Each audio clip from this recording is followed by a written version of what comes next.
என்ன வரனா விஜய் உங்க விஜய் எளியவன் குரல் தான்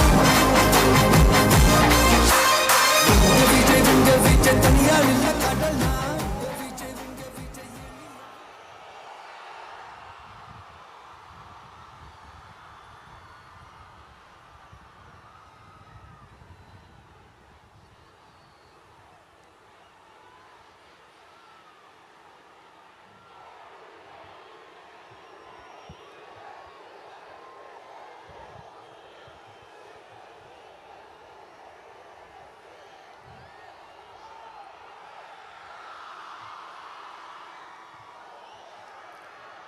மஞ்சள் மஞ்சள்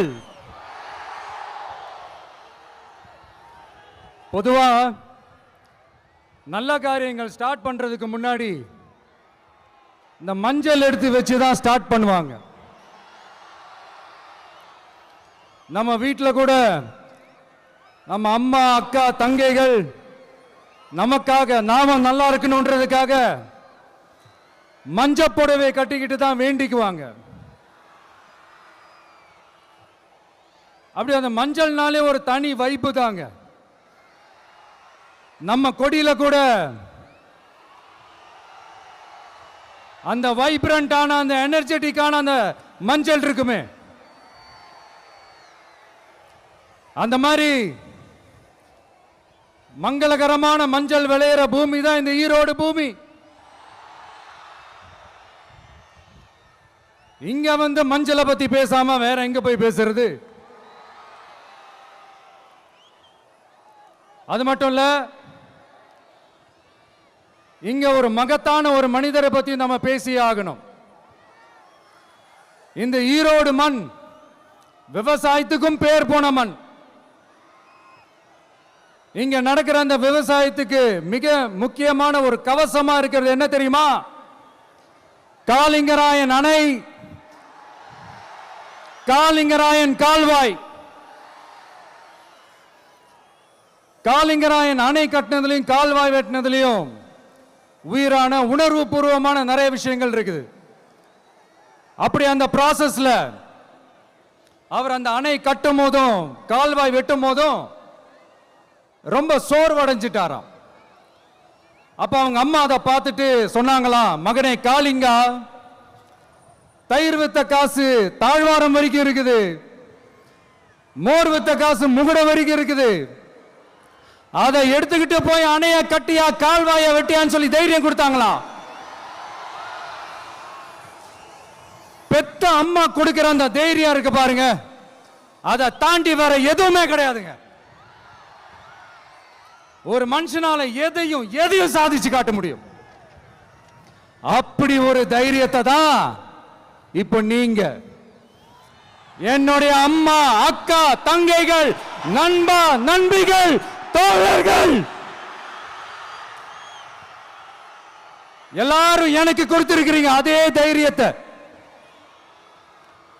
அதே துணையா என் கூட நிக்கிறீங்க. இதை எப்படி நம்ம பிரிச்சு விடலாம்? இதை எப்படி நம்ம கெடுக்கலாம்? என்னெல்லாம் அவதூறுகள் நம்ம விஜய் மேல சொல்லி மக்களை நம்ப வைக்கலாம்? என்னெல்லாம் சூழ்ச்சிகள் நம்ம விஜய் மேல பண்ணி மக்களை நம்ப வைக்கலாம்? இப்படி சூழ்ச்சிகளை மட்டுமே நம்பி பொழப்ப நடத்துற சில சூழ்ச்சிக்கார கூட்டங்கள் இதை தொடர்ந்து செஞ்சுக்கிட்டு தான் இருக்கு. ஆனா அவங்களுக்கு தெரியாது, இது இன்னைக்கு நேத்து வந்த உறவு இல்ல. கிட்டத்தட்ட 30-33 வருஷத்துக்கு மேல இருக்கிற உறவு.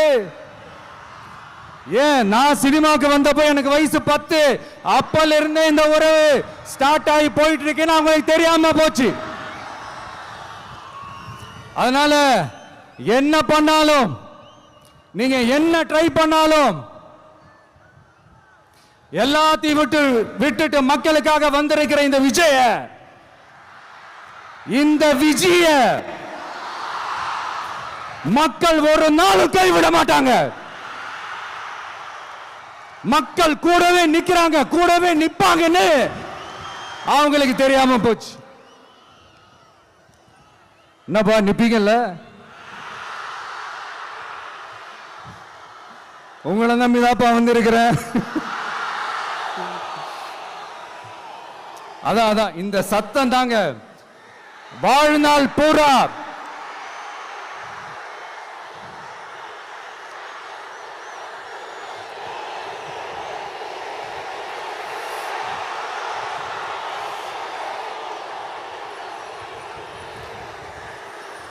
வாழ்நாள் பூரா உங்களுக்கு நன்றியோடவே இருப்பேன். இப்போ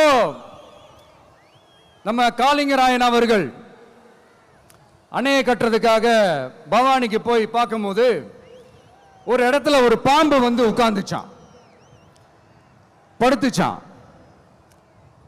அது படுத்த இடத்துல தான் அவர் அணையை கட்ட ஸ்டார்ட் பண்ணாராம்.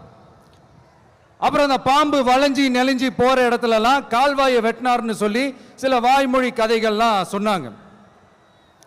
தண்ணியை சேமிச்சு வச்சு குடிக்கிறதுக்கும் விவசாயத்துக்கும்.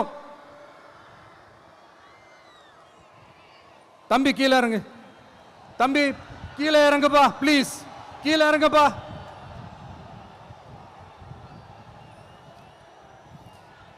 Okay, thank you thank you. கீழே இறங்குங்க, கீழே இறங்குப்பா. நீ இறங்கினாதான் புத்தம் கொடுப்பேன்.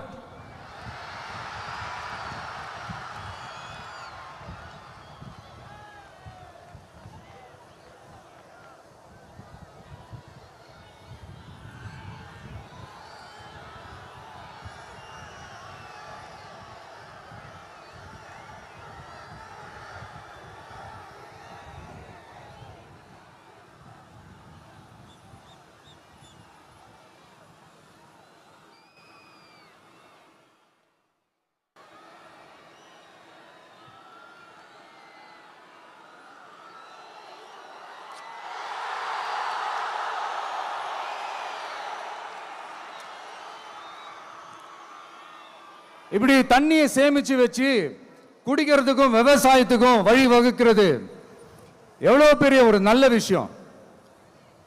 ஸோ இந்த மாதிரி நல்ல விஷயங்கள்லாம் செஞ்சிட்டு கதைகள் சொன்னா பரவாயில்ல, எதுவுமே செய்யாம கதைகளை மட்டும் அடிச்சு விடுறது எப்படி? அத்திக்கடவு அவிநாசி திட்டத்தை இன்னும் விரிவுபடுத்தினா அந்த 3 மாவட்டத்தில் இருக்கிற லட்சக்கணக்கான மக்களுக்கு எவ்வளவு பிரயோஜனமா இருக்கும். எத்தனையோ லட்சம் ஏக்கர் நிலங்கள்ல விவசாயம் நடத்தினா எவ்வளவு பிரயோஜனமா இருக்கும். ஏன் அதெல்லாம் பண்ண மாட்டேன்றீங்க? வள்ளுவர் கோட்டத்துக்கு காட்டுற அக்கறைய இங்க மக்கள் வாழ்வாதாரத்தில் கொஞ்சம் காட்டலாம்ல, ஏன் காட்ட மாட்டேன்றீங்க? இங்க என்ன கவர்மெண்ட் நடத்துறாங்களா இல்ல கண்காட்சி நடத்துறாங்களா? இந்த 21ஆம் நூற்றாண்டிலே மக்களை பத்தி எதுவுமே யோசிக்கிறது இல்ல. ஆனா அந்த காலத்திலேயே இது எல்லாத்தையும் பத்தி யோசிச்ச மக்களை பத்தி, குடிக்கிற தண்ணியை பத்தி, விவசாயத்தை பத்தி, அணை கட்டுறதை பத்தி, கால்வாய் வெட்டுறதை பத்தி, இதெல்லாம் எங்கிருந்து? பவானியிலிருந்து நொய்யலாறு வரைக்கும் கால்வாய் வெட்டி இது எல்லாத்தையும் பத்தி யோசிச்ச காளிங்கராயன் அவர்களுக்கு கோடி கும்பிடு போட்டாலும் பார்த்தாதுங்க. இப்படி அந்த காலத்தில் இருந்த ஒரு ஹீரோவை பத்தி பேசிட்டு இந்த காலத்தில், அதாவது 1920th செஞ்சுரியில் இருந்த ஒரு ஹீரோவையும் பத்தி நம்ம பேசி ஆகணும்ல. ஒருத்தர் இலகிய மனம் கொண்ட ஹீரோனா இன்னொருத்தர் இரும்பு மாதிரி அயன் மேன் தான். எஸ், நம்ம ஈரோடு கடப்பாறை தான்.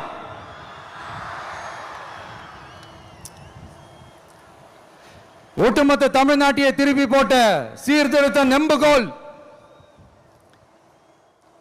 ஈரோடு மாவட்டத்தில் பிறந்த அவர்தான். இந்தியாவுக்கே இடஒதுக்கீடு சம்பந்தமான அரசியல் சட்டத்தை திருத்தறதுக்காக போராட்டம் நடத்தினவர் யாரு? நம்ம தந்தை பெரியாரு. 100 வருஷத்துக்கு முன்னாடியே வகுப்பு வாரி பிரதிநிதித்துவம் வேணும்னு கேட்டவர்.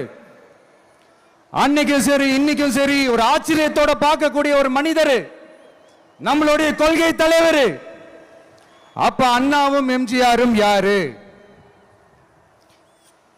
பெரியார் அவர்கள் கிட்ட இருந்து எங்களுக்கு தேவையான கொள்கைகளை எடுத்துக்கிட்டோம். அவரை ஃபாலோ பண்ற, அவரை வழிகாட்டி ஏத்துக்கிட்ட அண்ணா அவர்கள் கிட்ட இருந்தோம், எம்ஜிஆர் அவர்கள் கிட்ட இருந்தோம் தேர்தல் அணுகுமுறையை எடுத்துக்கிட்டோம். அண்ணாவும் எம்ஜிஆரும் தமிழ்நாட்டோட சொத்து. அவங்கள பயன்படுத்துறத பத்தி யாரும் இங்க கம்ப்ளைண்ட்லாம் பண்ண முடியாது. அண்ணா எங்களோடது, எம்ஜிஆர் என்னோடது, எங்களோடது, நீங்களாம் எடுத்துக்க கூடாது அப்படிலாம் யாரும் இங்க அழுதுட்டு இருக்க முடியாது, சொல்லிவிட்டேன். அதனால நாங்க ஒரு வழியில அரசியல் செஞ்சுக்கிட்டு போயிட்டு இருக்கிறோம். உங்களுக்கு தான் டிவிக்கே ஒரு பொருட்டே இல்லைல்ல, அப்புறம் ஏன் கதறீங்க? அப்புறம் ஆளாளுக்கு அங்க போயிட்டு இங்க போயிட்டு புலம்பி தள்ளிக்கிட்டு இருக்கிறீங்க. இது எப்படி இருக்கு தெரியுமா? எனக்கு பயம் இல்ல, எனக்கு பயம் இல்ல அப்படின்னு சத்தமா சவுண்ட் விட்டுக்கிட்டே சத்தமா பாட்டு பாடிக்கிட்டே இந்த நடுங்கிக்கிட்டே சின்ன பசங்க நடந்து போவாங்க, அந்த மாதிரி இருக்கு. முதல்ல மண்டையில இருக்கிற கொண்டைய மறைங்க சார்.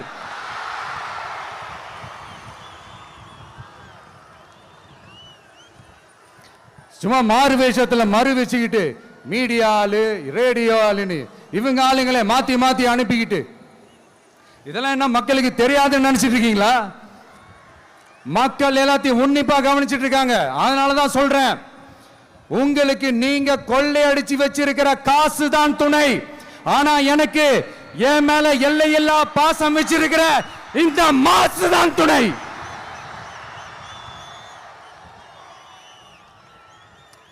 இப்படி நமக்கு துணையா இருக்கிற ஈரோடு மக்களுக்காக நான் இப்போ குரல் கொடுக்கலாம் வந்திருக்கிறேன். சரி, இப்ப விஷயத்துக்கு வருவோம். பெரியார் அவர்கள் கிட்ட இருந்த அந்த செல்வாக்கையும் அந்த பதவிகளையும் அந்த பவரையும் வச்சுக்கிட்டு அவர் என்ன சொன்னார் தெரியுமா? இவ்வளவு செல்வாக்கு, இவ்வளவு பதவிகள், இவ்வளவு பவர் இருந்தோம் நான் ஒரு 5 பைசா காசு சம்பாதிச்சிருப்பேனா? எனக்கோ இல்லை என் குடும்பத்துக்கோ பட்டங்கள் வேணும், பதவி வேணும்னு ஏதாவது கேட்டிருப்பேனா? இல்லை ஏதாவது லாபம் பார்த்துருப்பேனா? இல்லை எதுக்காவது ஆசைப்பட்டிருப்பேனா? ஆனா அவர் பேரை சொல்லிக்கிட்டு அவருடைய கொள்கையை ஃபாலோ பண்றதா சொல்லிக்கிட்டு இப்ப ஆட்சியில இருக்கிறவங்க என்னெல்லாம் செய்யறாங்கன்னு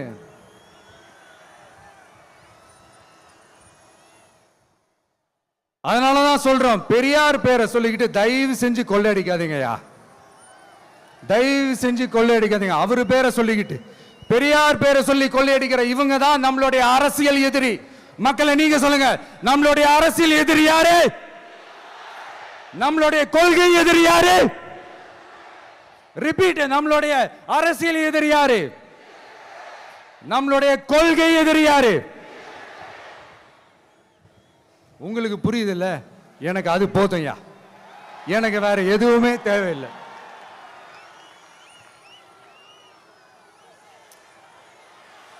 அதனாலதான்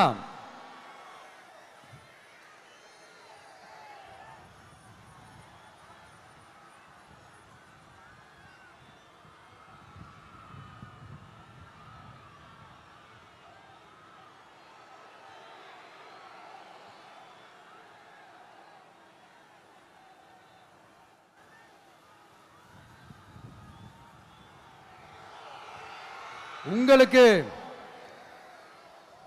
நம்மளை பத்தி நம்ம அரசியலோட நீங்க எல்லாரும் என்னோட அரசியலோட கனெக்டடா இருக்கீங்கன்றது ரொம்ப தெளிவா தெரியுது. அதனால எனக்கு அது போதும். அதனாலதான் எதிரிகள் யாருன்னு சொல்லிட்டு களத்துக்கு வந்திருக்கிறோம். அதனால அவங்கள மட்டும் தான் எதிர்ப்போம். அதுவும் அந்த எதிரிகள் யாரு இப்போ இங்க 2026 சட்டமன்ற தேர்தலில் களத்தில் இருக்கிறாங்களோ அவங்கள மட்டும் தான் எதிர்ப்போம். சும்மா களத்திலே இல்லாதவங்களையும், களத்துக்கும் அவங்களுக்கும் சம்பந்தமே இல்லாதவங்களையும் எதிர்க்கிற ஐடியாலாம் இல்ல பாஸ். நீங்க கேட்கிறீங்கன்றதுக்காகலாம் எதிர்த்துட்டு இருக்க முடியாது பாஸ். எங்களுக்கு நிறைய வேலை இருக்குது.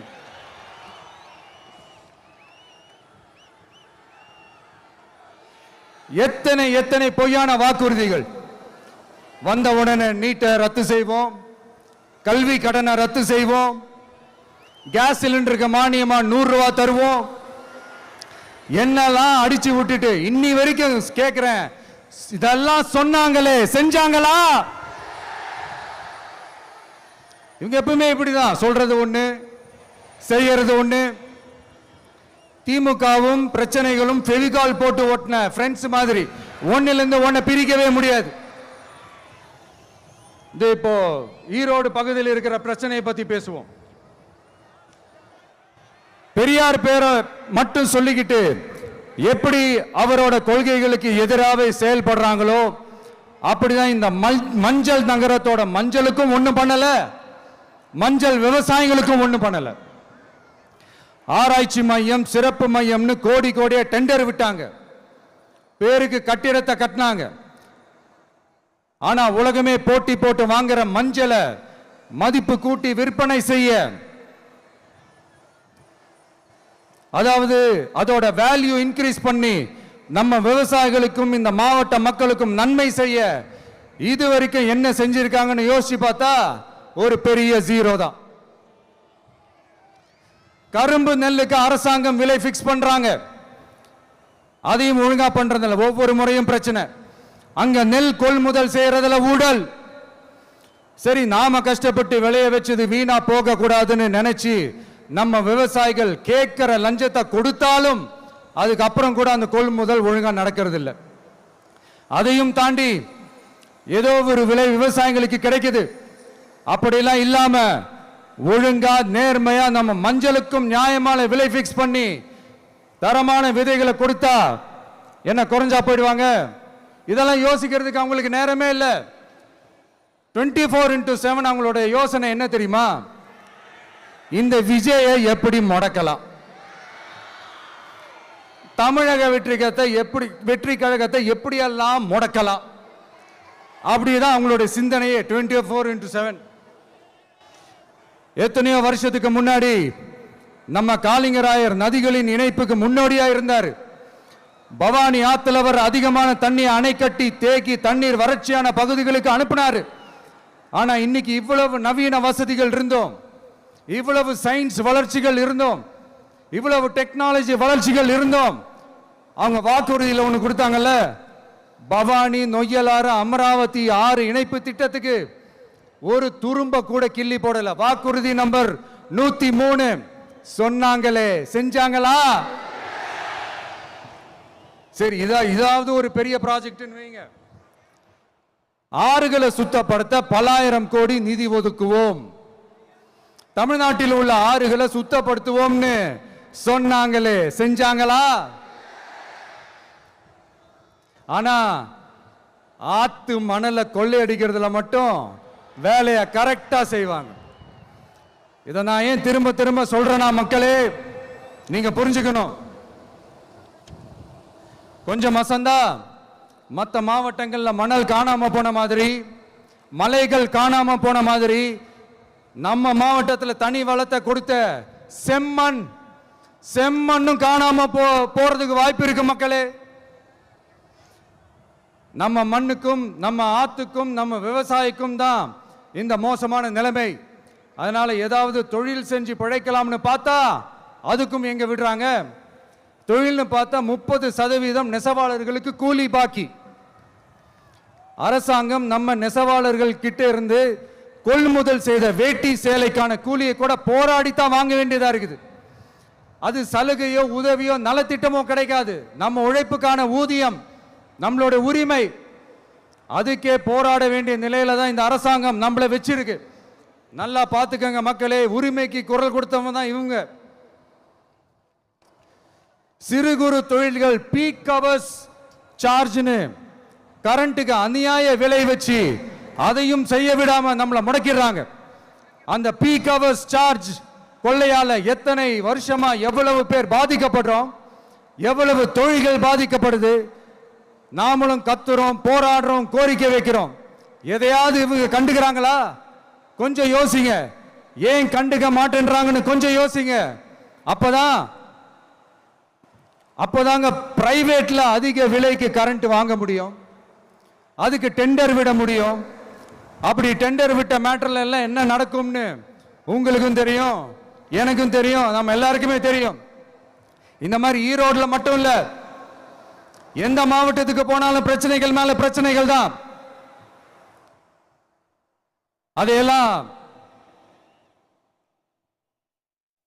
அதையெல்லாம் தீக்கிறதுக்கு ஒரு சொல்யூஷன் கூட சொல்லாம இதுல வேற பெருமையா மாடல் அரசு மாடல் அரசுங்கிறது. இல்ல நான் கேட்கிறேன், கூச்சமா இல்ல?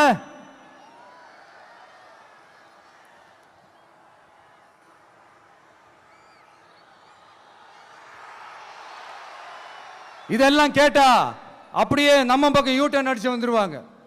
விஜய் என்ன அரசியல பேச மாட்டேன்றாரு, விஜய் என்ன சினிமா டயலாக் மாதிரி பேசுறாரு, விஜய் என்ன பஞ்ச் டயலாக் பேசுறாரு, விஜய் என்ன 10 நிமிஷம் தான் பேசுறாரு, 9 நிமிஷம் தான் பேசுறாரு.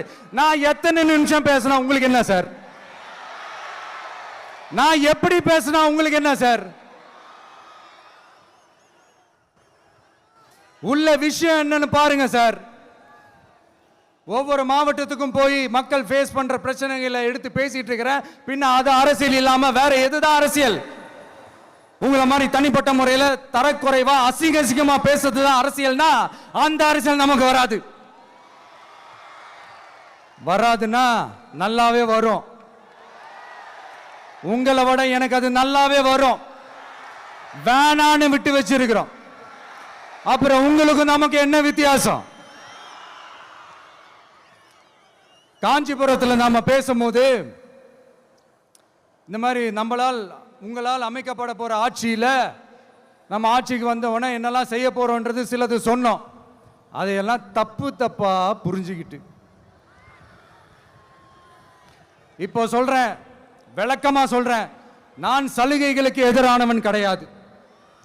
மக்களுக்கான சலுகைகளை இலவசம்னு சொல்லி அசிங்கப்படுத்துறதுல எனக்கு உடன்பாடு கிடையாது. மக்கள் காசுல மக்களுக்கு செய்யறதை எப்படி இலவசம்னு சொல்லுவீங்க? அப்படியே செஞ்சிட்டாலும் ஓசில போறேன்னு சொல்லி அசிங்கப்படுத்துறீங்க.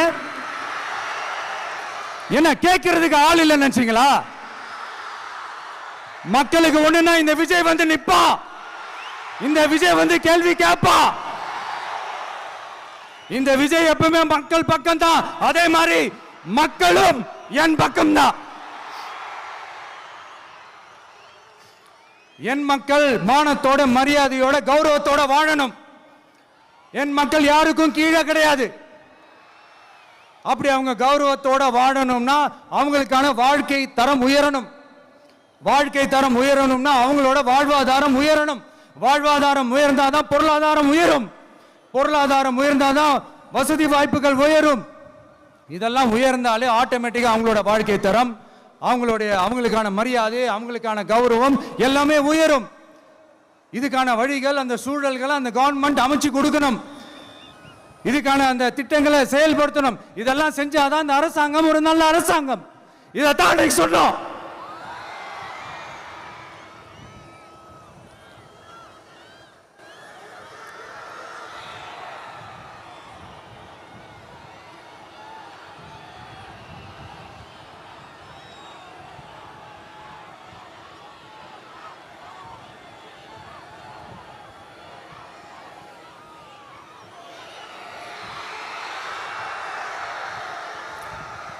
இதைத்தான் இன்னைக்கு சொன்னோம். உடனே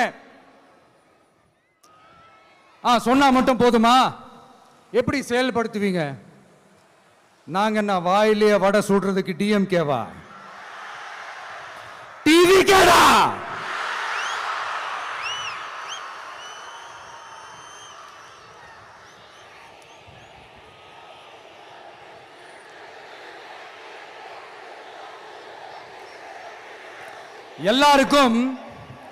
எல்லாருக்கும் நிரந்தரமான ஒரு வீடு இருக்கணும்னு சொன்னோம்.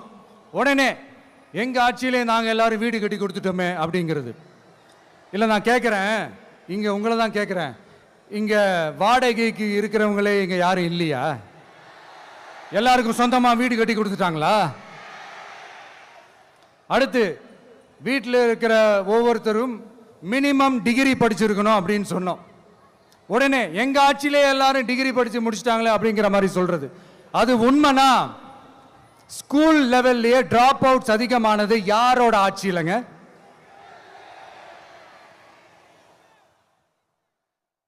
பசங்க பிள்ளைங்க யாரும் ஸ்கூல்ல சேரலன்னு சொல்லிட்டு எனக்கு தெரிஞ்சு 207 கவர்மெண்ட் ஸ்கூல்ஸ் மூடினது யாரோட ஆட்சியிலங்க? இதுல கல்வியில் சிறந்த தமிழ்நாடுன்னு டிராமா வேற. அடுத்து குடும்பத்தில் ஒருத்தருக்கு நிரந்தரமான வருமானம் வரணும், வேலை வாய்ப்பு கிடைக்கணும் அப்படின்னா நாங்க கொடுக்காத வருமானமா, நாங்க கொடுக்காத வேலையா அப்படிங்கிறது. எத்தனையோ லட்சம் காலி பணியிடங்கள் நிரப்புவோம்னு வாக்குறுதி கொடுத்துட்டு ஆட்சிக்கு வந்தீங்களே, எத்தனை லட்சம் காலி பணியிடங்களை நிரப்புனீங்க? அட்லீஸ்ட் 1 லட்சம் காலி பணியிடங்களாவது நிரப்புனீங்களா? இதெல்லாம் சொல்லிட்டு மக்களை ஏமாத்துறது யாரோட ஆட்சியிலங்க? அடுத்து ரொம்ப முக்கியமா, பெண்களுக்கு பாதுகாப்பு இல்ல, சட்டம் ஒழுங்கு சரியா இல்லைன்னு சொன்னா தமிழ்நாட்டில் பெண்கள் பாதுகாப்பு தான் அதிகமா இருக்குதான். நீங்க சொல்லுங்க மக்களே, பெண்கள் பாதுகாப்பு இருக்கு? சட்டம் ஒழுங்கு சரியா இருக்கு? அவங்க சொல்றது உண்மையா? அவங்க சொல்றதை நீங்க ஏத்துக்கிறீங்களா? சத்தமா கேக்குதா சார்? இதுதான் ரியாலிட்டி, இதுதான் நிஜம். நம்மளுடைய ஆட்சியில சட்டம் ஒழுங்குல சமரசமே இருக்காது. அதனாலதான் இவ்வளவு ஸ்ட்ராங்கா சொல்றோம், தைரியமா இருங்க மக்களே. இந்த மாதிரி விஷயங்கள்லாம் நம்ம மக்கள் கிட்ட எடுத்து சொன்னா உடனே இந்த இது எடுத்துட்டு வந்துருவாங்க.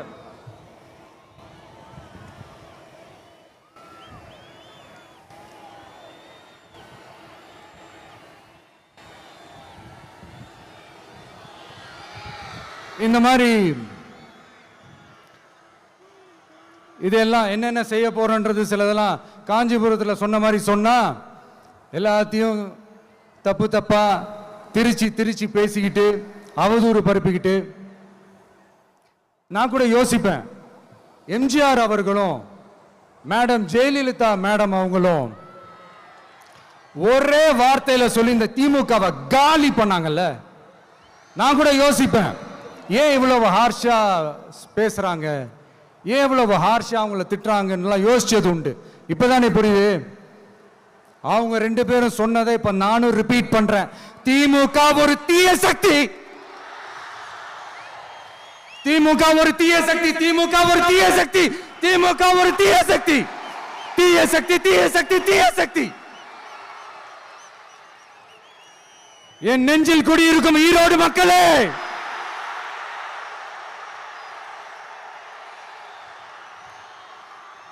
டிவிகே ஒரு தூய சக்தி. எப்படி? டிவிகே ஒரு தூய சக்தி. தூய சக்தி டிவிகேவுக்கும் தீய சக்தி டிஎம்கேவுக்கும் தான் போட்டியே.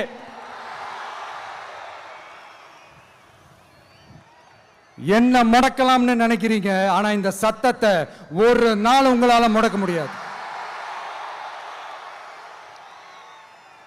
மக்கள் விரோத திமுக அரசை வீழ்த்த மக்கள் சக்தியான நம்மளால மட்டும்தான் முடியும்.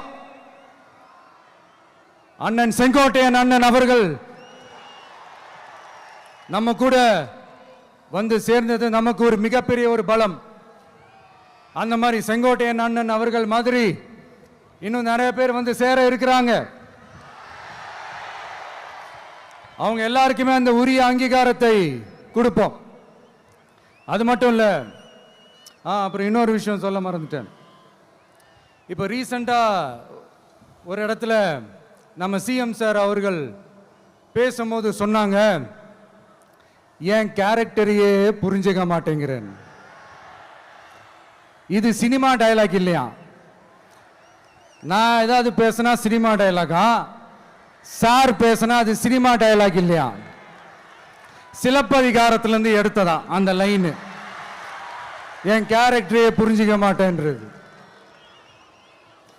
உங்களை எப்படி தான் சார் புரிஞ்சுக்கிறது? எந்தெந்த விஷயத்துலலாம் சார் உங்க கேரக்டர் நாங்க புரிஞ்சுக்கிறது? அதையும் நீங்களே சொல்லிட்டீங்கன்னா கொஞ்சம் நல்லா இருக்கும் சார். சட்டம் ஒழுங்குல நாடே சந்தி சிரிக்குது, அதுலையா? பெண்கள் பாதுகாப்புல நாடே சந்தி சிரிக்குது, அதுலையா? பொய் வாக்குறுதிகளா கொடுத்து ஏமாத்தி ஆட்சிக்கு வந்தீங்களே, அதுலையா? எதுல தான் சார் உங்க கேரக்டர் நாங்க புரிஞ்சுக்கிறது? ஆனா ஒண்ணு, தமிழ்நாட்டில் ஆட்சி செய்யற நீங்களும் சரி, ஒன்றியத்தில் ஆட்சி செய்யறவங்களும் சரி, நீங்க 2 பேரும் முதல்ல என்னோட கேரக்டரை புரிஞ்சுக்கணும் சார். என்னோட கேரக்டர்னு சொன்னது நம்ம மக்களோட கேரக்டரை. 2026 சட்டமன்ற தேர்தலோட அந்த கேரக்டரே கொஞ்சம் வேற மாதிரி சார். அதை கொஞ்சம் தயவு செஞ்சு நீங்க புரிஞ்சுக்கணும் சார். புரிஞ்சுக்கலன்னா மக்களே உங்களுக்கு புரிய வைப்பாங்க சார். கான்பிடண்டா இருங்க சார், நல்லதே நடக்கும் சார். வெற்றி நிச்சயம் சார். மீண்டும் சந்திக்கும் வரை நன்றி, வணக்கங்க சார். நண்பா, நண்பிகள், இங்க எல்லாம் பார்த்தோம், எல்லாம் நல்லபடியா நடந்தது. சேஃபா வந்துட்டு சேஃபா வீட்டுக்கு போயிடுங்க. எனக்கு எல்லாத்தையும் விட நீங்க தான் எனக்கு முக்கியம். தயவு செஞ்சு சேஃப்டியா போயிட்டு வாங்க. ஒரு ஈரோடு செல்ஃபி ஒன்று எடுப்போமா?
சென்ட் ஜோர்ஜ் கோட்டையில் முதலமைச்சராக தலைவர் வருவதற்காக அண்ணன் செங்கோட்டையிலும் செங்கோலை தருகிறார்.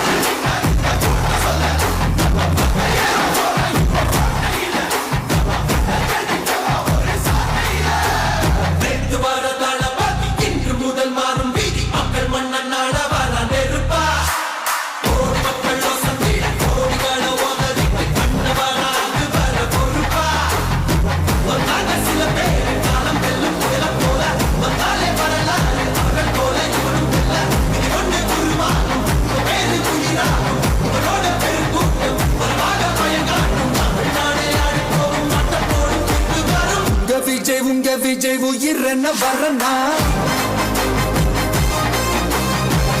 விஜய் உங்க விஜய் எளியவன் குரல்னா? விஜய் உங்க விஜய் தனியார் இல்ல கடல்னா? விஜய் உங்க விஜய் எளியவன் குரல்னா? விஜய் உங்க விஜய் தனியார் இல்ல கடல்னா? மக்கள் தானே மன்னர்களே உனக்கு காட்ட வரனா?